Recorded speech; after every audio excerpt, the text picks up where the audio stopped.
আজকে আমি আমার বাবাকে অনেক অনেক মিস করতেছি। আসলে এতটা ব্যস্ত হয়ে গেছি যে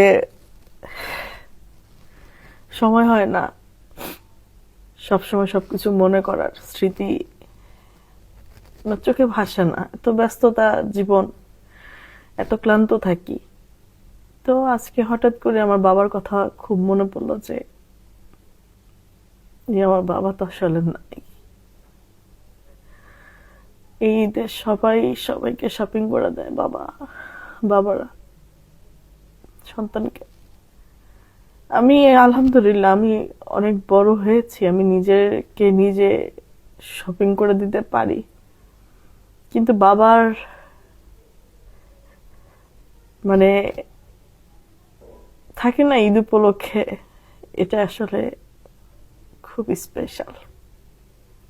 যারা পায় তারা কখনোই বুঝবে না, যারা পায় না, পায়নি তারা বুঝবে। এটা আসলে খুবই কষ্ট। অনেক মিস করি আমার বাবাকে, অনেক ভালোবাসি আমার বাবাকে। বাবা, বাবা শব্দটা অনেক অনেক ওজন, অনেক। বাবার স্থান, বাবার সমতুল্য পৃথিবীতে আর কেউ হইতে পারে না।